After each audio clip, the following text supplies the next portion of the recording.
അതിലിന്നിപ്പോൾ ഞാനൊരു വാർത്ത കണ്ടിരുന്നു. 15 വർഷമായിട്ട് ഒരു കുടുംബം, രോഗിയായ ഒരു അമ്മയും മക്കളും കൂടെ താമസിക്കുന്ന ഒരു കുടുംബം. ഭയങ്കര ഇപ്പോൾ ഒരു മഴ, ഒരു കാറ്റോ മഴയോ നല്ല രീതിക്ക് പെയ്താൽ അത് പൊളിഞ്ഞു വീഴാൻ സാധ്യതയുള്ള ഒരു വീട്ടിലാണ് അവർ താമസിച്ചുകൊണ്ടിരിക്കുന്നത്. കുഞ്ഞുങ്ങൾക്ക് ആവശ്യത്തിനുള്ള സൗകര്യങ്ങളില്ല, ഒന്ന് ബാത്റൂമിൽ പോകാനാണെങ്കിൽ പോലുള്ള സൗകര്യങ്ങളില്ല, പഠിക്കാനായിട്ട് കറണ്ട് ഇല്ല, അല്ലെങ്കിൽ അതിനുള്ള ഒരു സൗകര്യം നമുക്കൊക്കെ കിട്ടുന്നതിൻ്റെ ഒരു പ്രാഥമിക സൗകര്യം പോലും അവർക്കില്ലെന്ന് വേണമെങ്കിൽ പറയാം. ഇതിനൊക്കെ നമ്മൾ ഏറ്റവും കൂടുതൽ ശ്രദ്ധിക്കേണ്ടത് ദളിതരായിട്ടുള്ള ഒരു ഫാമിലിയാണത്. അപ്പോൾ അതുപോലെ തന്നെ ഇപ്പോൾ കഴിഞ്ഞ ദിവസം ഞാൻ വേറൊരു വാർത്ത കണ്ടിരുന്നു. ബിന്ദു എന്ന് പറയുന്ന സ്ത്രീക്ക് അവരൊരു പരാതിയുമായി മുഖ്യമന്ത്രിയുടെ ഓഫീസിൽ ചെന്നപ്പം അവിടെ നിന്ന് അവർക്കുണ്ടായിരുന്ന ഒരു സമീപനം, അതും ഒരു ദളിത് സ്ത്രീ ആയിരുന്നു.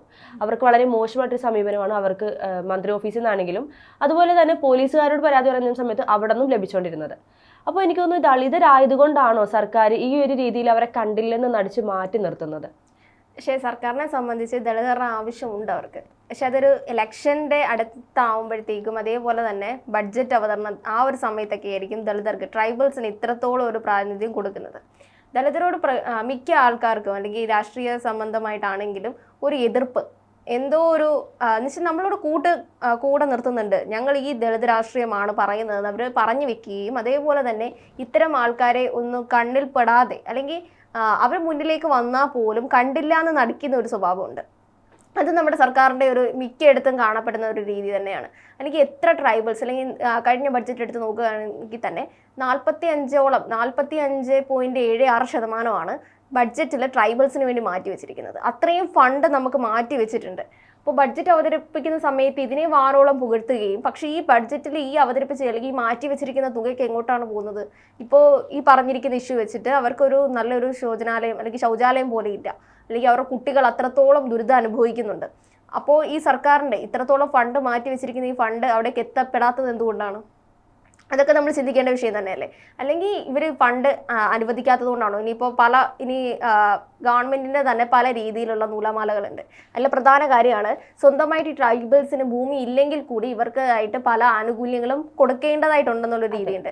പക്ഷേ ഇവർ പല ആനുകൂല്യങ്ങൾക്ക് അപേക്ഷിക്കുമ്പോഴും നിങ്ങളുടെ പേരിൽ സ്വന്തമായിട്ട് ഭൂമി ഇല്ലാത്തത് കൊണ്ട് ഇത് തരാൻ പറ്റില്ല എന്ന് പറഞ്ഞിട്ടുള്ളതായിട്ട് എത്രയോ ട്രൈബൽസ് ആണ് പറഞ്ഞിട്ടുള്ളത്. അതായത് ഈ പറയുന്ന പോലെ സമത്വം വേണം, അല്ലെങ്കിൽ സമത്വം ഉണ്ട്, എല്ലാ ജാതി വിവേചനം ഇല്ലാതെ നമ്മുടെ നാട്ടിൽ പോകുന്നു എന്ന് പറയുന്നത് ശരിക്കും വാക്കാലുള്ള പറയൽ മാത്രമാണ്. സർക്കാരിന്റെ പ്രത്യേകിച്ച് സർക്കാരിന്റെ ഭാഗത്തുനിന്നുണ്ടാകുന്ന പല നീക്കങ്ങളും നമുക്ക് നോക്കിയാൽ അറിയാം.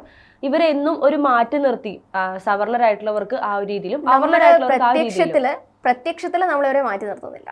നമ്മൾ ഇവരോടൊപ്പമാണ്. നമ്മൾ പറയുന്നത് ഈ അടിമത്ത അല്ലെങ്കിൽ മുതലാളിത്ത രാഷ്ട്രീയം ഒന്നും നമ്മൾ പറയുന്നില്ല. നമ്മൾ ഇവരോടൊപ്പമാണ് എന്ന് പ്രത്യക്ഷത്തിൽ പറയുകയും അതേപോലെ തന്നെ ഇവർക്ക് വേണ്ടി സഹായം അല്ലെങ്കിൽ ഇവർക്കൊരു സഹായം ചോദിച്ച് അവരുടെ അടുത്തേക്ക് ചെല്ലുമ്പോൾ അതൊക്കെ ചെയ്തു കൊടുക്കുകയില്ല.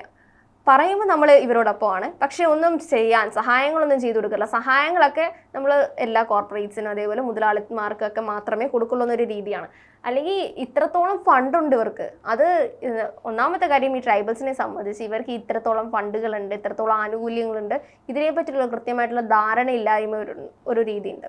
പിന്നെ മിക്ക ആൾക്കാരുടെയും പേരിൽ ഭൂമി ഇല്ല എന്നുള്ള രീതിയുണ്ട്. ഇവർ താമസിക്കുന്ന സ്ഥലത്തിലും പട്ടയമായിരിക്കാം ചിലപ്പോൾ.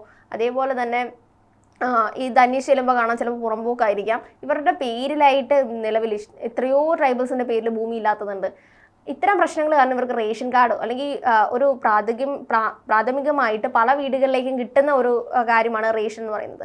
പല ട്രൈബൽസിന് ഇപ്പോഴും അത് കിട്ടുന്നില്ല എന്നുള്ളൊരു കാര്യമുണ്ട്. റേഷൻ കാർഡ് പോലും ഇല്ല, സ്വന്തമായിട്ടൊരു മേൽവിലാസം പോലും ഇല്ലാത്ത ആൾക്കാരില്ലാതെയാണ് ഇപ്പോഴും പലരും നമ്മുടെ നാട്ടില് എന്താ പറയാ കഷ്ടപ്പെടുന്നതെന്ന് വേണമെങ്കിൽ പറയാം.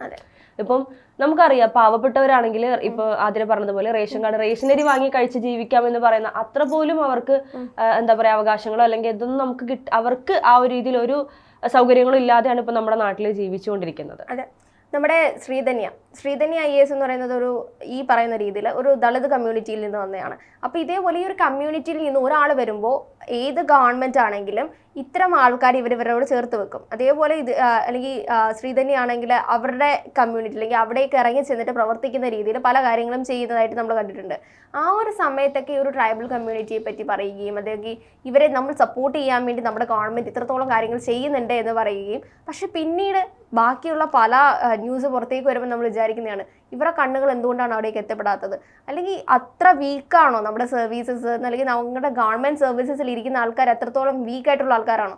എത്ര ട്രൈബൽസ് ഉണ്ടെന്നൊരു സർവേ എടുത്തിട്ട് ഇവർക്ക് എന്തൊക്കെയാണ് ആവശ്യം എന്ന് വേണ്ട ഒരു രീതിയിലേക്ക് അവർക്ക് എത്തിച്ചു കൊടുക്കാൻ പറ്റാത്തൊരു കഴിവില്ലായ്മ ഉണ്ട് എങ്കിൽ അതൊരു കൃത്യമായിട്ടുള്ള ഒരു നമ്മുടെ ജനാധിപത്യ ഒരു രാഷ്ട്രത്തിന് ചേരാത്തൊരു നടപടി തന്നെ. എല്ലാവർക്കും ഒരേപോലെ എല്ലാ സർവീസസും എത്തി കൊടുക്കണമെന്നുള്ള രീതി തന്നെയാണ്. ഇതിപ്പോ ഇങ്ങനെ മാത്രമല്ല, ഇതിപ്പോ ഈ ഒരു നിലയിൽ മാത്രമല്ല, ഇപ്പൊ നമുക്കറിയാം പല കലാകാരന്മാരുടെ കാര്യങ്ങൾ എടുത്താൽ പോലും അവർ ദളിതരായതുകൊണ്ട് മാത്രം മാറ്റി നിർത്തപ്പെടുകയും പിന്നീട് സമൂഹം അവർക്ക് വേണ്ടി സപ്പോർട്ട് ചെയ്ത് സംസാരിക്കുന്ന ഒരു സമയത്ത് ഇല്ല ഞങ്ങൾ അങ്ങനെയല്ല വിചാരിച്ചത് പറഞ്ഞിട്ട് കൂടെ ചേർത്ത് നിർത്തുന്ന ആ ഒരു സമീപനം സർക്കാരിന്റെ ഭാഗത്തുനിന്ന് ഇപ്പോൾ ഇതിന് മുൻപും ഉണ്ടായിട്ടുണ്ട്. ഇപ്പോഴും ഈ ലേറ്റസ്റ്റ് ആയിട്ട് നമ്മൾ വരുന്ന വാർത്തകൾ നമുക്ക് കണ്ടാൽ അറിയാം. അതായത് ഒരു തരം മുഖംമൂടി അണിഞ്ഞ ഒരു രീതിയാണ് ഇപ്പോൾ സർക്കാർ സ്വീകരിച്ചു വരുന്നത്. തീർച്ചയായിട്ടും അത് എന്താ നേരത്തെ പറഞ്ഞ പോലെ എല്ലാ ടൈപ്പ് ഓഫ് അല്ലെങ്കിൽ ന്യൂനപക്ഷത്തിൻ്റെ ഒരു വോട്ട് ഷെയർ ഉണ്ട്. ഈ വോട്ട് ഷെയർ കൃത്യമായിട്ട് അവർക്ക് വേണം. അതുകൊണ്ട് പ്രത്യക്ഷത്തിൽ ഇവർക്ക് അവരെ തള്ളി പറയാൻ പറ്റില്ല. പക്ഷേ സർവീസസിലേക്ക് വരുമ്പോൾ കൊടുക്കാതിരിക്കാൻ പറ്റും, കണ്ടില്ല എന്ന് നടിക്കാതിരിക്കാൻ പറ്റും. അപ്പോൾ ഇവർക്ക് പല രീതിയിലുള്ള ഇങ്ങനത്തെ കാര്യങ്ങൾ പറയും. അവർക്ക് അതില്ലാത്തത് കൊണ്ടാണ്, അല്ലെങ്കിൽ നമ്മുടെ സർവേയിൽ അവർ പെട്ടിട്ടുണ്ടായിരുന്നില്ല, അല്ലെങ്കിൽ നമ്മുടെ പ്രശ്നമേ അല്ല. ഇതിൻ്റെ താഴേക്കിടയിൽ നിന്ന് പ്രവർത്തിക്കേണ്ട കുറേ ആൾക്കാരുണ്ടല്ലോ. ഇപ്പോൾ ഒരു വില്ലേജ് ഓഫീസ് ആയിരിക്കാം, ആ ഒരു തലത്തിൽ നിന്ന് കൃത്യമായിട്ട് ഡോക്യുമെന്റ്സ് മുകളിലേക്ക് കിട്ടാത്തത് കൊണ്ടാണ് ഇവരങ്ങനെ കിടക്കുന്നത് എന്നുള്ളത്. പക്ഷേ അതെന്ന് പറഞ്ഞു കഴിഞ്ഞാൽ ഈ വില്ലേജ് ഓഫീസ് തൊട്ടുള്ള ഓരോ ഗവൺമെന്റ് സർവീസിൽ ഇരിക്കുന്നത് ഈ ഗവൺമെന്റിന്റെ അണ്ടറിലാണ്. അല്ലാതെ ഇവർക്ക് ആർക്കും സെപ്പറേറ്റ് പൈസയൊന്നും ഗവൺമെന്റ് ആയിട്ട് ഉണ്ടാക്കി കൊടുക്കുന്നതല്ല. ഞാൻ ആദ്യം പറഞ്ഞ ഒരു കേസ് പറഞ്ഞിരുന്നു, ഒരു കുടുംബത്തിന്റെ കാര്യം പറഞ്ഞിരുന്നു. അവർ പോലും ഇപ്പം അവരുടെ അടുത്തുള്ള ജനപ്രതിനിധികളുടെ അടുത്ത് പോയിട്ടാണ് കാര്യം പറയുക. അവർക്ക് ഇങ്ങനെ ദുരവസ്ഥയാണ്, ഇനി ഒരു മഴ പെയ്താലും നശിഞ്ഞു പോകാവുന്ന ഒരു വീടാണ് ഉള്ളത്, കുഞ്ഞുങ്ങളുടെയൊക്കെ ഭാവി ഓർത്തെങ്കിലും അവർക്ക് സഹായം ചോദിച്ചിട്ട് അവർ കണ്ടില്ലെന്ന് അടിക്കുന്നു. ഇതിപ്പോ ചിലപ്പോൾ നമ്മളോ അല്ലെങ്കിൽ മറ്റു മാധ്യമങ്ങളോ വാർത്തയാക്കുന്ന സമയത്ത് സർക്കാർ ഈ ജനപ്രതിനിധികൾക്കെതിരെ സംസാരിക്കുകയും അവർക്ക് ആവശ്യമുള്ള സഹായങ്ങൾ ചെയ്യാമെന്ന് ചിലപ്പോൾ വാക്കാൽ പറയുമായിരിക്കും. പക്ഷെ നമ്മളൊന്ന് പിന്നീട് കുറച്ച് നാളുകൾക്ക് ശേഷം വീണ്ടും അന്വേഷിച്ചാൽ ഇവർ ഈ അതേ ദുരവസ്ഥയിൽ തന്നെയായിരിക്കും തുടർന്ന് പോകുന്നത്. ഈ പറയുന്ന ജനപ്രതിനിധികളോ അല്ലെങ്കിൽ ഈ പറയുന്ന അതിന് മുകളിലിരിക്കുന്ന തലപ്പത്തിരിക്കുന്ന സർക്കാരുകളോ പോലും ചിലപ്പോൾ കുറച്ച് നാളുകൾക്ക് ശേഷം ഈ ഒരു കാര്യം അല്ലെങ്കിൽ കണ്ടില്ലെന്ന് നടക്കുകയോ തള്ളിക്കളയുകയോ ചെയ്യാനാണ് സാധ്യത കൂടുതൽ. അതിൻ്റെ പ്രധാനമായിട്ടുള്ളൊരു ഉദാഹരണമാണ് അട്ടപ്പാടിയിലെ കാര്യം എന്ന് പറയുന്നത്. അട്ടപ്പാടിയിലേക്ക് എടുത്ത് നോക്കുകയാണെങ്കിൽ നമ്മൾ വർഷങ്ങളായിട്ട് അവിടുത്തെ പോഷകാഹാരക്കുറവ് കൊണ്ട് കുട്ടികൾ മരിക്കുന്നതായിട്ട് കേട്ടിട്ടുണ്ട്. എത്രയോ സർക്കാർ മാറി വന്നിട്ടുണ്ട്, അല്ലെങ്കിൽ എത്രയോ വർഷമായിട്ട് അവിടെ വീണ്ടും മരണങ്ങൾ സംഭവിക്കുന്നുണ്ട്.